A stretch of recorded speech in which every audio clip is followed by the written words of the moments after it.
Hola, ¿cómo están? Estamos nuevamente en Come, pero no te vayas, un programa que se produce en los estudios del Instituto Latinoamericano de la Comunicación Educativa. Y hoy tenemos, valga la redundancia, con los temas de comunicación, un verdadero experto, un gran invitado que nos va a venir a platicar cuál ha sido su trayectoria, la importancia hoy de la comunicación en el contexto en los que vivimos y sobre todo de la comunicación independiente, que se ha vuelto una opción muy importante. Un hombre de una trayectoria muy amplia, de un reconocimiento hoy en sus plataformas muy importantes, y nos da mucho gusto recibirte, Jesús Federico Escobar Tovar. Bienvenido. ¿Qué tal, Marcial? ¿Cómo estás? Pues muy bien, encantado de que hayas aceptado estar con nosotros.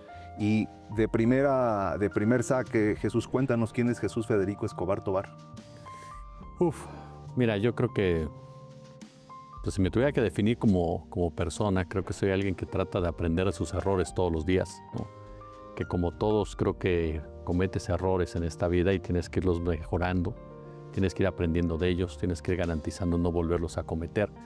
Alguien que intenta hacer las cosas de manera muy honesta, de manera muy rigurosa. Muy importante en estos tiempos. En estos tiempos sobre todo, más que si te dedicas sobre todo a lo que es la comunicación, ¿no? Y que trata de ahora sí que de respetar a los demás y no tratar de colonizar a nadie, por utilizar un término que ahorita está muy de moda, sobre todo del otro lado de este planeta, ¿no? Oye, Jesús, en este mercado tan competido de la comunicación, de medios tradicionales y también medios alternativos, ¿cómo has logrado definir tu nicho, tu voz propia, tu sello, tu imagen, tu honestidad? Platícanos un poco de esto. Mira, como lo mencionábamos hace un momento, yo creo que estamos en una época en la cual, en la comunicación, tenemos que ser muy transparentes. ¿Por qué pensamos lo que pensamos? ¿Por qué decimos lo que decimos? Siempre he creído que la objetividad periodística no existe. Es un gran invento que se llevó a cabo durante muchos años, que parte de los propios empresarios de la comunicación, no tanto de los periodistas como tales. Y estoy convencido de que al periodismo tienes que pedirle, incluso no solamente al periodista, al comunicador, al youtuber, al influencer, hasta al entretenedor como tal, tienes que pedirle rigurosidad y honestidad intelectual. Es decir, la rigurosidad para que lo que tú vas a decir o tú vas a comentar esté perfectamente sustentado, y la honestidad intelectual para que tengas una congruencia en tus opiniones y que no cambien solamente por una cuestión de simpatías o bien de antipatías. Y eso es lo que a mí me ha ayudado en muchos sentidos a ir definiendo precisamente el tipo de comunicación o de periodismo que intentamos hacer en los canales de tu servidor. Darle a la gente eso, un trabajo honesto, un trabajo transparente, un trabajo en donde la gente sepa que lo que yo estoy diciendo es porque yo realmente creo en lo que estoy diciendo, no porque alguien me indique que lo tenga que decir o porque alguien me pague para decirlo, sino porque estoy convencido de que eso es lo que tiene que comentarse y, por supuesto, tener la capacidad de escuchar a los demás para enriquecer tu punto de vista, porque ese es otro de los puntos que creo que es básico hoy por hoy en la comunicación con las redes sociales. La gente ya tiene una interacción mucho mayor y esa interacción te obliga a ti como conductor, como periodista, como youtuber, como influencer, como lo que te definas, a escuchar lo que tu público te está pidiendo, te está demandando y te está exigiendo. Debe de haber un respeto absoluto por la gente. Y ese es el factor clave para ir definiendo precisamente lo que cuestionas. ¿Qué valores, Jesús, para ti son innegociables dentro de toda esta circunstancia, que al último puede haber una preconcepción, un posicionamiento personal, pero esos valores que son totalmente innegociables? Mira, yo como te comentaba hace un momento, yo no creo en la objetividad.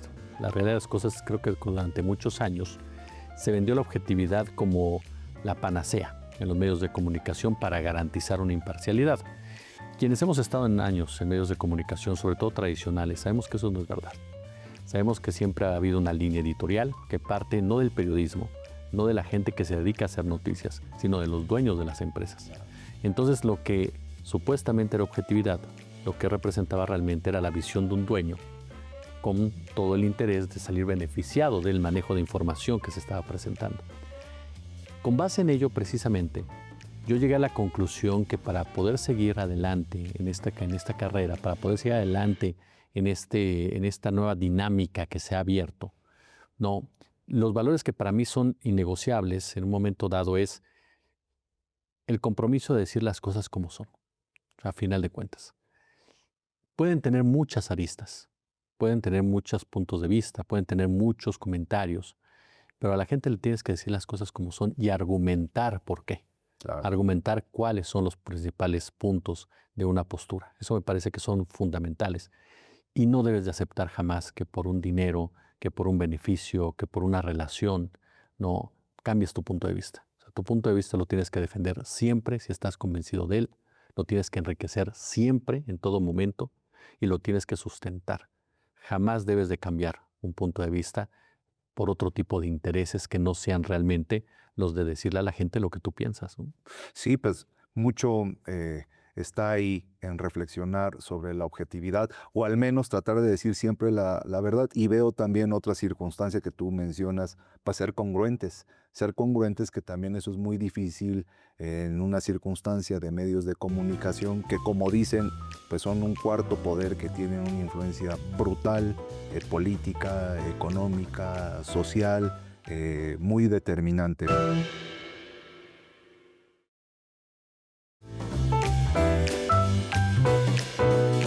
Los medios tradicionales han tenido un cuestionamiento y críticas muy fuertes por esto que menciona Jesús sobre la objetividad, sobre decir la verdad, sobre hablar ya con intereses preconcebidos.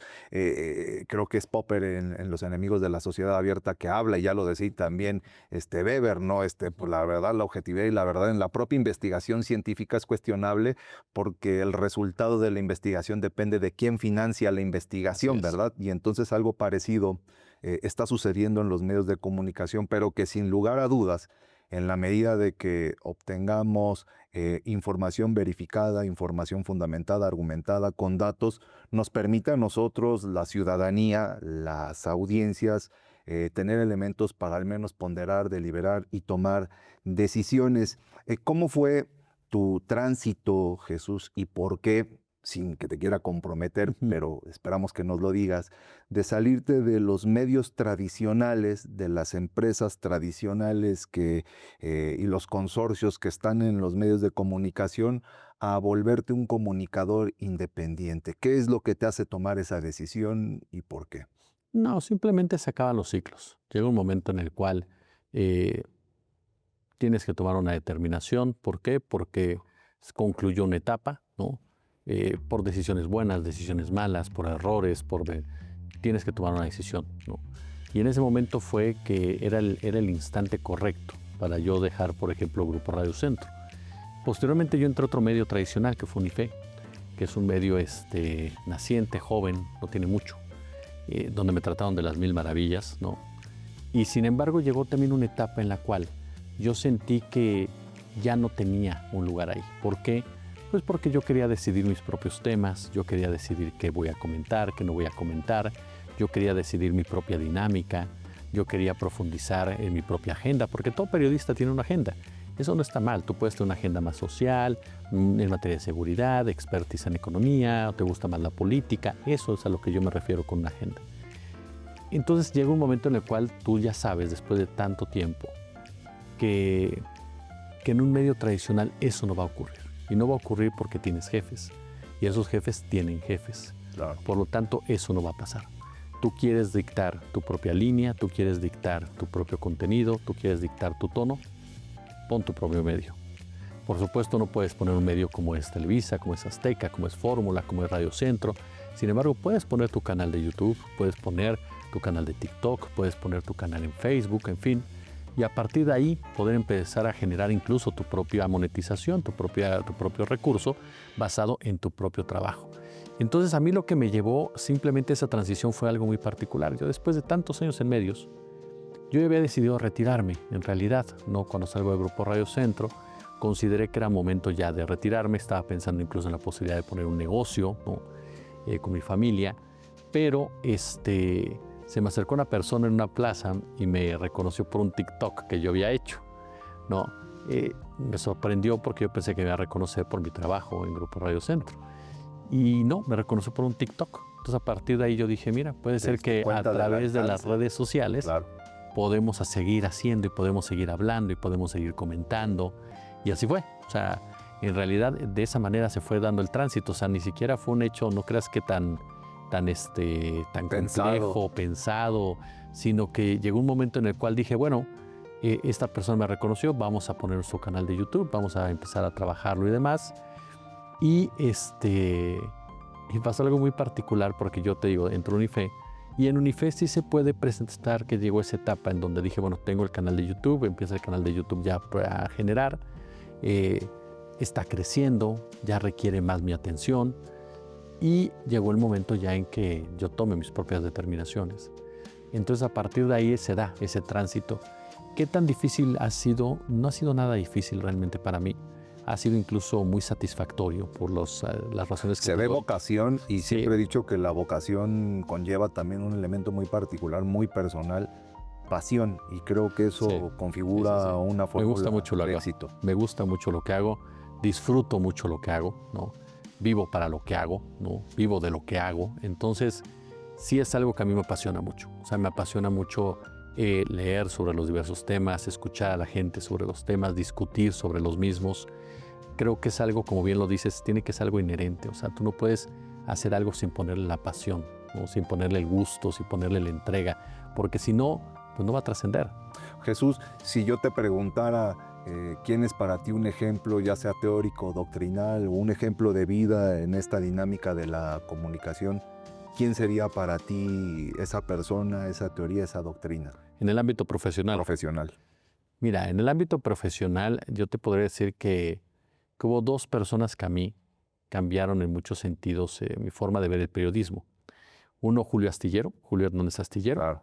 y el otro, Rubén Luengas. Son dos personas que por el tránsito que tuvimos en la octava, precisamente por la dinámica que tuvimos y demás, yo les aprendí mucho, o traté de aprenderles mucho, pero sobre todo la forma como hacen ciertas cosas. A lo mejor podemos diferir en puntos de vista, podemos diferir en cómo vemos ciertos temas, eso es natural, pero la manera, la visión, el olfato que ellos tienen para discernir, para discutir, para seleccionar, eso me parece fundamental.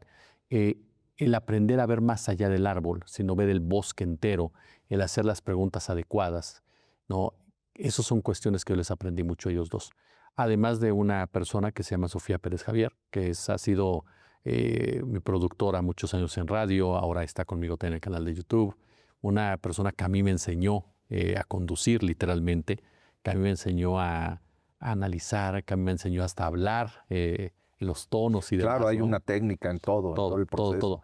Y Sofi fue esa persona. Entonces yo te diría que esas tres personas serían mi marco, un momento dado de referencia en cómo se deben de hacer las cosas, cada uno en sus puntos. Insisto, ya como pensemos en ciertos temas ya es diferente, cada quien tiene su visión, pero en la técnica, en la estructura, en el origen de cada cosa, te podría decir que son estas tres.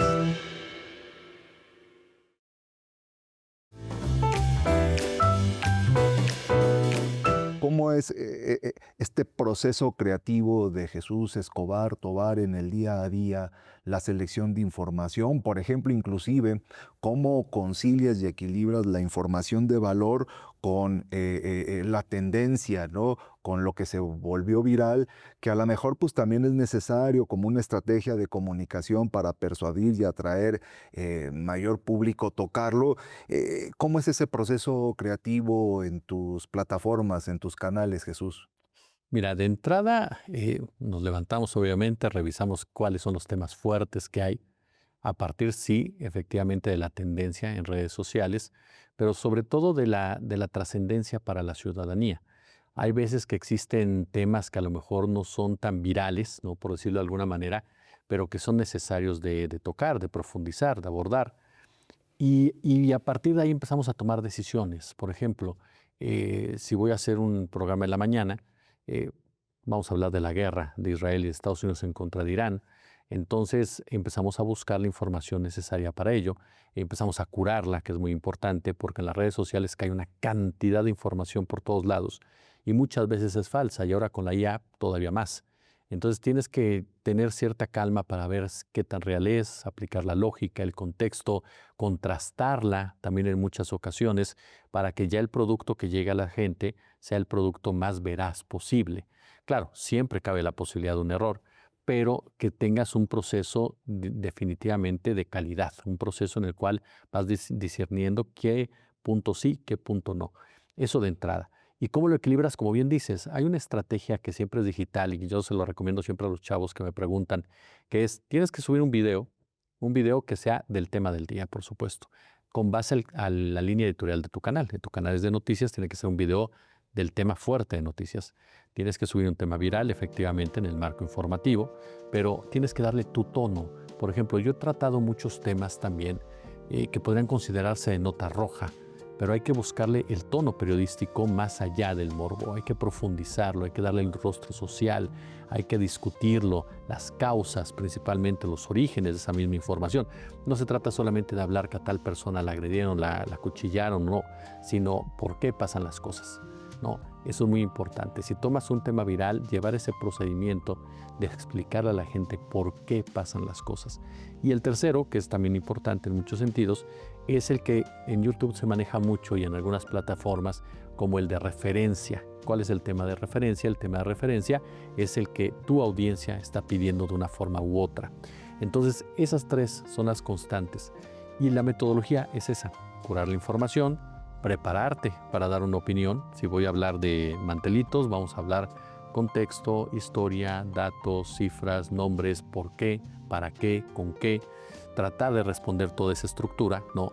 Para que cuando ya construyas tu contenido, entonces el mismo tenga ya una composición que permita precisamente que el consumidor salga conforme, salga satisfecho o salga con algo nuevo que le pudiste haber aportado. Eso me parece que es fundamental. ¿Cuáles serían en toda esta, pues tal vez por decir lo que ya no iba a decir, nueva dinámica de la comunicación, pero ya no es tan nueva? ¿Cuáles serían tus métricas de éxito? ¿Cómo mides tú el éxito más allá de lo que se genere económicamente, desde luego? ¿Cómo mides tú y qué métricas utilizas para definir el éxito de tu programa? Mira, por ejemplo, te puedes ir a las métricas básicas, es decir, cuánta gente te vio, ¿no? Cuánto está generando ese video, cuántas vistas, como se dice coloquialmente, que esa sería la básica. Pero también creo que hay otra, que es los comentarios de la gente. O sea, cuando la gente te comenta, me gustó, no me gustó, me aportaste algo, no me aportaste nada, eso me parece que es lo más importante. O sea, cuando tú ves lo que la gente te dice, lo que la gente te está aportando en ese momento, es cuando tú sabes que el tema lo manejaste bien, cuando tú sabes que el tema realmente influyó en alguien. Sí, realmente que se genera interacción, claro, diálogo, discusión, claro, preguntas, ¿no? Aunque sea el mínimo, porque muchas veces puedes tener un video que se viraliza, 200,000, 300,000, 500,000, 1,000,000 de vistas. Y muchas veces por el timing como tal, pero no dejas nada, claro, a la discusión. Y sin embargo puedes tener a lo mejor un video de 2,000, 3,000 vistas, pero la cantidad de comentarios que se presentan es de gente que está profundizando en la discusión. Entonces, yo voy mucho por esos dos puntos. O sea, sí, el número de vistas que se está generando en el video, pero sobre todo la discusión que se está generando entre la gente que le está viendo, que le está disfrutando o cuestionando, ¿no? Hay un concepto que tú utilizas que me llama mucho la atención y que me parece pudiera ser otro parámetro, otra métrica, que no es lo mismo, corrígeme, hablar de audiencias, seguidores, por decirlo lisa y llanamente, a comunidad, y tú hablas siempre en nombre de una comunidad. ¿Cómo lograr este tránsito de un simple seguidor a una comunidad? ¿Qué representa la comunidad para ti en este ecosistema de comunicación, de diálogo a través de las preguntas, las respuestas? Seguramente te llegarán infinidad de correos electrónicos, WhatsApp, en fin, no lo sé. ¿Cómo ves tú el pase del seguidor a la comunidad y qué representa para ti este concepto de comunidad? Mira, el concepto me representa todo. No quiero caer en una generalización, sino más bien poder dimensionarlo de manera adecuada. ¿Por qué digo que todo? Porque te representa lealtad, te representa confianza, te representa compromiso, te representa una constante. ¿Y eso cómo lo construyes? Con honestidad. No se trata de subirse al púlpito, no se trata de sentirse perfecto, porque todo mundo le hemos regado en esto. Se trata simple y llanamente de ser honesto con la gente, de ser transparente con la gente, de darle su lugar a la gente. En ese momento, la gente se vuelve parte de tu comunidad, porque se siente a gusto, porque se siente respetada, porque se siente parte de algo, de una interacción, dedicarle tiempo, qué es lo que opina la gente, por ejemplo, está opinando esto, hoy vamos a leer tus comentarios. Ese tipo de cuestiones que llegan a ser muy sencillas son muy importantes porque estás en una comunicación directa, en una interacción con las personas. Entonces, a partir de ahí, el seguidor, aquel que te ve, te puede poner un like, te puede dejar un comentario, puede ver el video e irse. Se transforma entonces en parte de una comunidad que se siente que está siendo escuchada, que se siente que está siendo respetada. Eso es lo principal, o sea, respetar a la gente, respetarla siempre y ofrecerle un trabajo honesto. Ese es el segundo punto clave en todo ello. Y hay un factor muy importante ahorita en lo que bien comentas, en todas estas dinámicas que se vienen gestando en muchos aspectos y que pasa incluso hasta por el lenguaje. Los temas tienen que ser tratados de manera muy pedagógica. Claro. Me parece que algo que de repente el periodismo, incluso la academia, hemos llegado a perder, es que no aterrizamos los temas. No la explicamos a la gente de una forma que se logre profundizar y la gente entienda lo que está pasando. Y no porque la gente no esté preparada. No, no es por ahí. Es porque hablamos distinto muchas veces.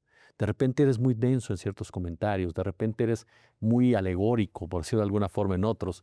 No. Muy abstracto. Muy abstracto, no. La comunicación es que la gente te entienda lo que estás diciendo. Wittgenstein dice que lo importante del lenguaje no es tanto la retórica y la argumentación, sino que lo que quieres comunicar se entienda y se logre.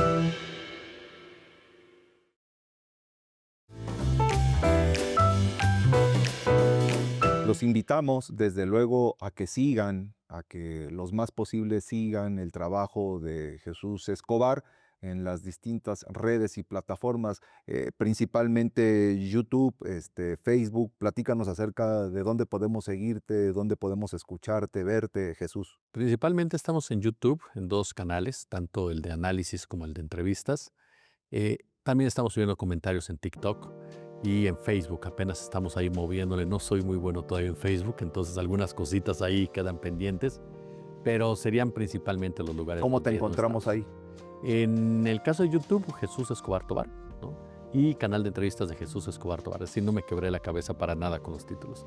Lo mismo pasa en TikTok, igualito, Jesús Escobar Tobar. Y en el caso de Facebook, La Última Emisión. Bueno, pues les damos ahí ya los canales para que sigan a Jesús. Parte también, me parece, de una métrica de éxito del programa, Jesús, desmiénteme si no es así, los haters, ¿no?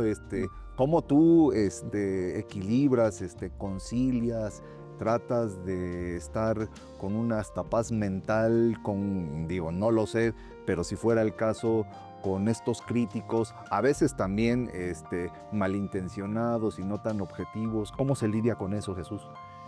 No enganchándote. Mira, a final de cuentas somos personas públicas, mucho poco. Estamos expuestos a la crítica, expuestos a las ofensas, a las porras, a todo. Y eso es algo que tenemos que aceptar. La gente tiene todo el derecho a decirte no pienso como tú. Y habrá quien lo haga de una manera grosera, habrá quien lo haga de una manera ilustrada, habrá quien lo haga de una manera sustentada y habrá quien definitivamente lo haga solamente por molestar. Entonces no tomártelo personal, porque además lamentablemente estamos hoy por hoy en una etapa en donde no todas las críticas ni todas las porras son reales. Hay diferentes agencias que crean ese tipo de expectativas. A eso debería llegar. Hay muchos bots también que se les ubica, ya utilizamos la palabra bots, pero que se les ubica realmente. O sea, cuando tú no ves que la crítica tiene sustento, que la crítica es más provocadora, que la crítica es incluso hasta más personal en un momento dado, muchas veces proviene de ese tipo de personajes. Cuando la crítica viene de la gente, yo regularmente lo que hago es leerlo, ¿no? Y si se puede lo comentamos, lo discutimos, lo debatimos, siempre en un marco de respeto, pero para mí no pasa nada. O sea, no veo mal que la gente te critique. Eres de ¿no? piel de elefante, como dicen, ¿no? Tantos años en radio, mira, nos llamaban la gente y te decían absolutamente de todo lo que te ibas a morir, ¿no? Entonces, la verdad, había gente que yo creo que le iba mal en el día y se desquitaba con uno. Entonces tú soportabas. ¿Por qué? Porque una línea que había en Radio Centro era respeto a la audiencia. Entonces tú no podías pelearte con la audiencia, ni mucho menos. Y así fue que uno se va creando. Y yo aprendí eso, a respetar a la gente, entender que yo no estoy colonizando a nadie. Entonces te van a decir de todo. A mí en la calle me han gritado de todo. He ido caminando con mis perros tranquilamente y me han dicho de todo, así de todo, de todo. Así como gente muy hermosa. De repente ayer fuimos a un restaurante, un amigo y yo, y nos pagó la comida una persona, imagínate, así de hermoso. Buena onda. Buenísima onda. Así también hay gente que vas caminando y te dice, pero que si eres un tal poco. En ese marco, Jesús, una pregunta muy concreta y una situación muy preocupante. ¿Hacia dónde se dirige la comunicación independiente? Y sobre todo, ¿cómo prevenirla también de lo que se ha dicho? Que todos estos canales, plataformas de redes sociales están siendo utilizadas para cuestiones ilegales, concretamente, dicho de otra manera, para lavar dinero, para esconder dinero ilegal y hacerlo legal a través de donaciones. ¿Qué piensas de esto? Y particularmente la pregunta de centro, ¿qué le espera? ¿Hacia dónde va la comunicación independiente? ¿Qué sucederá con los medios tradicionales que siguen teniendo una presencia fuerte? ¿Qué opinas al respecto? Mira, la comunicación independiente como tal corre un enorme riesgo, eso es cierto. ¿Por qué? Porque muchas de las mañas de los medios tradicionales se han trasladado de una forma u otra. ¿Por qué? Porque hay gente que lo hace por ganar dinero. Entonces al momento, todos lo hacemos por ganar dinero, pero hay límites en un momento dado. Hay gente demasiado ambiciosa, ¿no? que quiere ganar demasiado. Entonces aceptan muchas cosas. Y entonces esa corrupción de que te paguen algo por decir algo se traslada del medio tradicional al medio digital.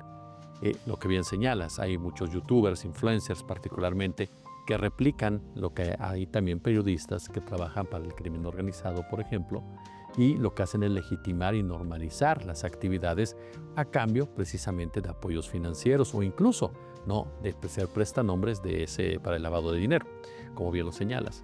Entonces la comunicación independiente se está trasladando a un escenario similar al que vimos en los medios tradicionales. Y por eso es tan importante que quienes hemos combatido, no por una cuestión heroica ni mucho menos, pero quienes nos hemos resistido a muchas de esas mañas, pues lo sigamos haciendo.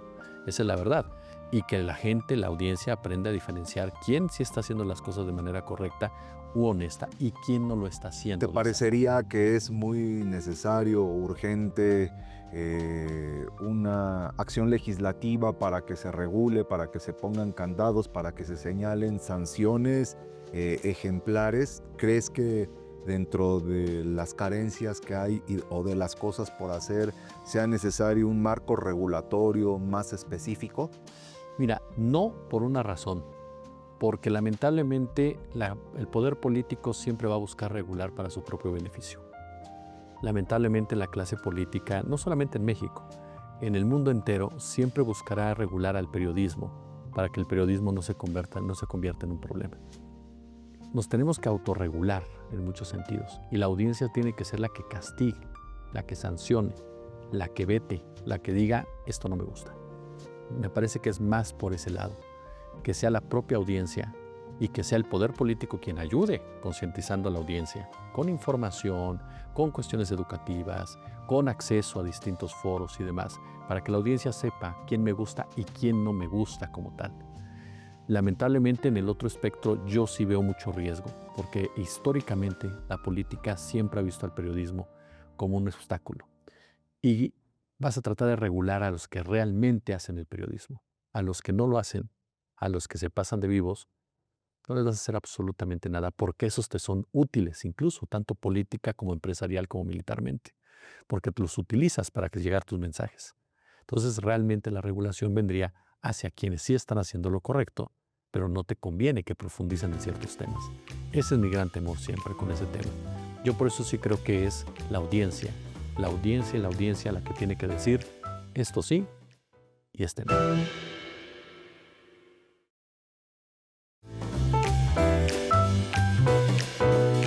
Pues estamos en una charla maravillosa, muy apasionante, muy compleja por todo lo que supone la comunicación, estudios doctrinales al respecto muy importantes que ha hecho la escuela crítica, y en fin, un tema de coyuntura siempre constante por la relación, efectivamente ahorita como comentaba Jesús, que tiene la comunicación con el poder, y parece ser que el poder político no encuentra muchas veces un límite o un punto de racionalización. Por mucho tiempo hemos creído que el derecho iba a ser este mecanismo de límite, de racionalización del ejercicio del poder político, pero a nivel internacional, que tú has hablado mucho de ello con lo que ha sucedido hoy en los contextos de la geopolítica, dista mucho de eso. Pero en toda esa circunstancia que finalmente es como es y así tenemos que ir transitando, Jesús, la realidad es que la comunicación pues es una necesidad de primer orden, primero para tener ciudadanías informadas y a partir de ello que se tenga la capacidad al menos de deliberar, ponderar, tomar decisiones y que desde luego abonan en este concepto que hemos construido del Estado democrático. Eh, Hacia las nuevas generaciones, Jesús, a los jóvenes que hoy están considerando tomar como opción de su desarrollo profesional la locución, la comunicación, el reporteo, en fin, ¿tú qué mensaje les darías y hacia dónde ellos tendrían que conducir sus esfuerzos en el contexto de las nuevas tecnologías, las nuevas herramientas? Mira, lo primero que yo les diría es que lean mucho. Eso es lo primero. Que tengan criterio. Eso es lo segundo. Leer y tener criterio. Dentro de tu propia formación politóloga, periodística, si te vas a dedicar al medio de comunicación, ten un criterio propio. Y el criterio propio solamente te lo va a dar la lectura como tal. La historia, el contexto, el entender lo que está pasando a tu alrededor. Sí, me parece que tienen que empezar a moverse mucho en esta dinámica ya de las plataformas como tal.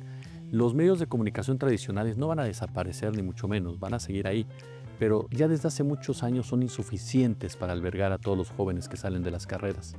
Entonces hay que aprovechar también esos espacios que se van creando de otra manera para explotarlos al máximo, para poder crear sus propios espacios, para crear su propia voz.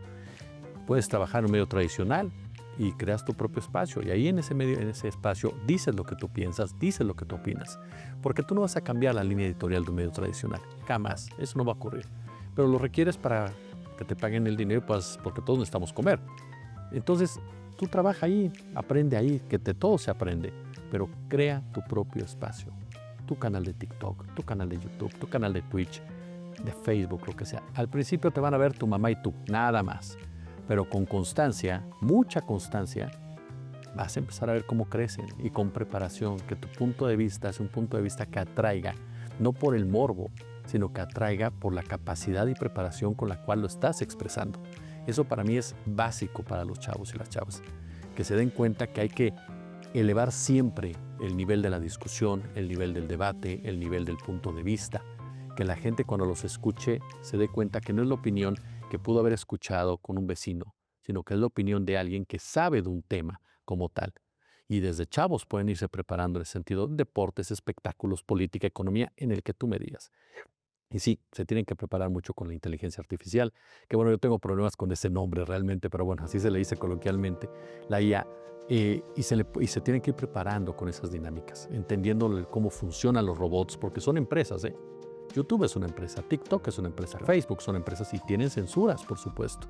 Pero tienes la ventaja tú de conocer al robot, de conocer el famoso algoritmo y a partir de ahí entonces expresarte con mucha mayor libertad. Que se comprometan en eso, que entiendan esas dinámicas como tales, que no sacralicen.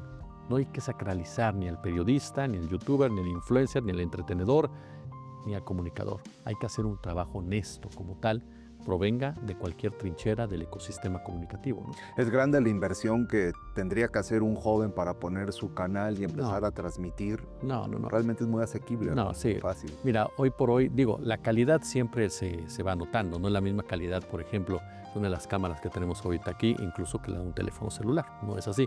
Algunos han llegado a pensar que sí, pero no es cierto. Sí se nota una diferencia. ¿El punto cuál es? El punto es que cuando tú empiezas, pues empieza con tu celular. Los celulares tienen una buena resolución, tienen un buen audio.